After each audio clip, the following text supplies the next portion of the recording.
Sorry.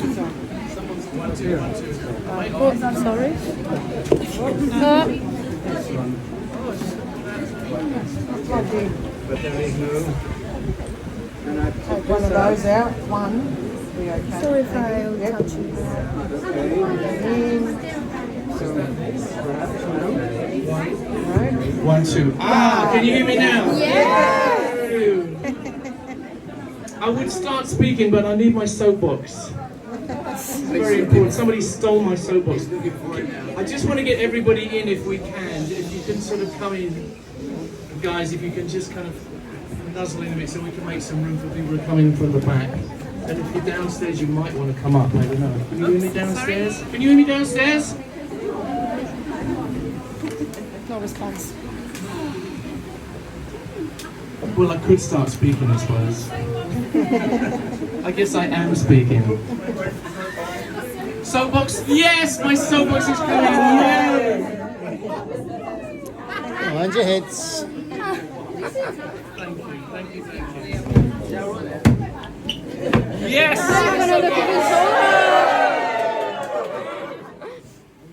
Thank you. Well, I tell you what, I was expecting something amazing, but I wasn't really expecting this. It's incredible. Sorry that it's a squeeze, and I'm sorry that it's hot. I hope you guys are okay, and I hope you can have a nice time looking around at everything. But can I just say to start off with, I'm blown away by the fact that you guys all came from so far, all around the world, to actually be here with us tonight. It's incredible to have all these fantastic faces that I've never seen before, lots of faces that I have seen before, lots of work that I've seen before, and I feel like I know you, but we're all in one room finally together. Thank you for coming. Thank you so much. It's amazing. I feel a little bit lost for words. I was quite nervous. I mean, I had my press night last night, and that's where I'm sort of speaking to people who don't know what stereo is. Tonight, I'm speaking to a room full of experts in stereoscopy, right? Yeah. So I have to be really careful. But I am so proud of all of you who contributed to the book. It's incredible. It's much better than I even imagined. And the book started off quite small, and it grew and grew and grew, and suddenly I realized it was very important, because this is a statement of what stereoscopy is in the 21st century. And it's a statement also about how everyone felt about their time in lockdown. We were all alone in lockdown, right? We're all together now, thank God, for a while, let's hope. But I think the book is such an important statement, and I wanted to make sure that every one of you, to begin with, has a copy of the book. If you don't have a copy of the book, we will sort that, okay? But I hope you enjoy your copies. And I'm really here just to say thank you. I can't do a speech about how to take stereo pictures, because you all know. I can't really do a story about how stereography was born, because you all know that too, right? Yeah. I can point over there to Sir Charles Wheatstone, and I think we should all raise a cheer for Charles Wheatstone, who made all this happen. You'll notice there isn't a picture of David Brewster up here, because, not that I have anything against him, but so many sources will tell you that David Brewster invented stereoscopy, and he didn't. He did a lot for it. He did adapt things, and he managed to popularize in a sense. But a lot of David Brewster's mission was to kind of deny Charles Wheatstone the honour of what he created. So I'm very happy that all of us, put Charles Wheatstone back in the place that he deserves, because he is the father of stereoscopy. Right? 3 cheers!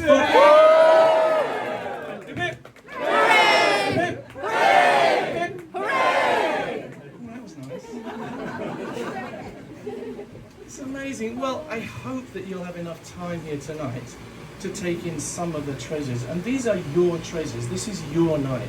You are the photographers here, so I hope you enjoy your work and the work of your friends. It's a real community that we have here. I'm very conscious, and I've helped to create it, but all of you have been creating it by interacting with each other, helping each other, educating each other, encouraging each other, and that's very important. In a community like this, it's not all plain sailing. It never would be. It's like Queen in the early days, where we all have the same kind of dream, but we fight about it. We disagree about how it's going to be, and that's the creative process. So you're all artists, and we are artists for some kind of reason. And I don't think any of us really know what that reason is. We're artists because we have something to say inside us and we want to be heard. And in the clamour of the world, it's quite hard to be heard. And so if somebody's standing beside you who has the same dream, he wants to be heard too, she wants to be heard too. So there can be a conflict. It's like, no, I want to be heard. No, I want to be there. We're all like that. But in a sense, you have to keep reminding yourself that the community is something greater than the sum of its parts. And we all benefit much more than we suffer.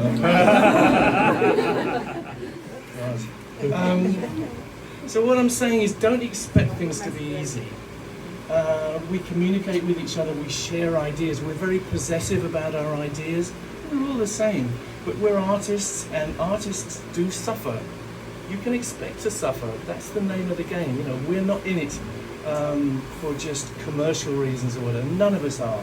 You know, we're in it because we have a voice and we want to use our voice. We have a talent and we want to use our talent. So I would encourage you, even if things get tough, and even, I mean, criticism is very hard to take, but we are a community which has to be critical of each other. We have to be, because that's the way things progress.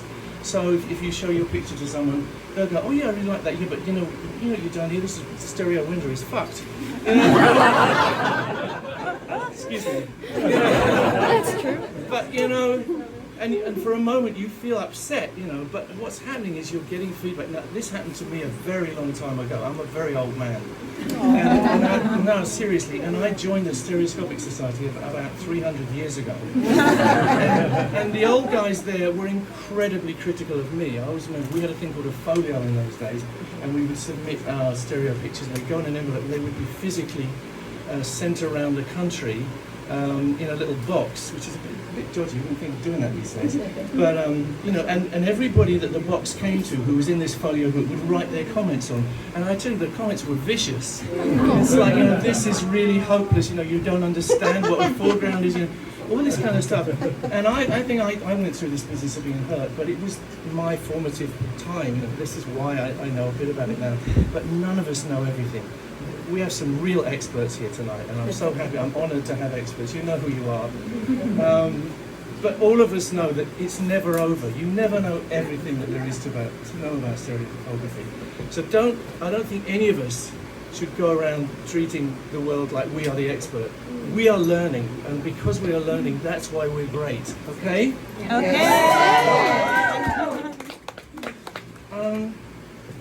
Yeah, I feel strongly about this artist thing, and I appreciate the fact that you've all come so far. And it makes me feel very humble. I was going to say a few things about the subjects. To me, we reveal a lot about ourselves in what we take pictures of. We think we are taking a picture of a view. We're actually taking a picture of how we feel about the view. That's what photography is to me. And so that's why this book is so valuable, and that's why I insisted that everybody who sent us a picture sent us a few words as well. And this goes back to T.R. Williams, who did Scenes in Our Village in 1853 or so. He chronicled his own little village where it seems he grew up as a kid, took pictures of people talking, the old mill, the pig farm or whatever. They would be just pictures. They're beautiful pictures, but on the back of every card that he put the stereo pictures on was a little verse. And I urge you to, you can see it in my book, which I wrote with Elena Vidal, A Village Lost and Found. It's right there. There's still some copies left. I don't want to sell them to you, but I want you to see it. And what it does, these pictures with the captions reveal what was in his heart. And that's what I feel is happened in this book. I leafed through the book and I loved the pictures anyway, but as soon as the captions started coming in, my heart leapt, because I realised that these were absolutely revealing what you guys felt during that lockdown time. And it was hard, wasn't it? It was really hard, because we kind of lost hope that we would ever be in a situation like this again. So to me, this book is very precious. I don't think I'm overstating the fact that I think it's a milestone. I think this is actually bringing modern stereoscopy into the 21st century. Because there's never been a book like this before. Never, ever. And I'm very proud of what we've behind you is our little shop. And most of the books that we publish are there, and I'm really proud of them all. I started off with Elena Vidal in a village lost and found. We did Stereoscopy quite recently, which is the kind of the technical side of stereoscopy and the historical side of it. And it's a little heavy for people who are not really into it. This book is the counterpart to that. This is easily understandable by everyone. You just open it up and there are the pictures. And it's now, it's not history, it is now. So this is very important to me. I want to say a few thank yous as well if I may, and I forgot a couple last night, and I feel really bad about forgetting last night. One is Sally. I don't know where Sally is, who's my wonderful PA. Take a bow, Sally.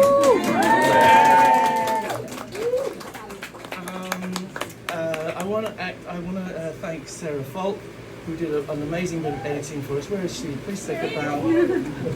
She did some great editing for us and got us out of some sticky situations, because it was very hard formatting all this stuff for the book, because you had to put it in a form which everybody would be able to view without getting headaches. So, you know, I appreciate your thanks in that. Apart from that, I've got to say again, thank you to Alex Proud. I don't know if he's here. He's the owner of this gallery, and he's given us this wonderful place, allowed us to completely demolish it, redecorate it, and cover it with our stuff. And he's given it to us for 5 months. It's incredible. Thank you, Alex.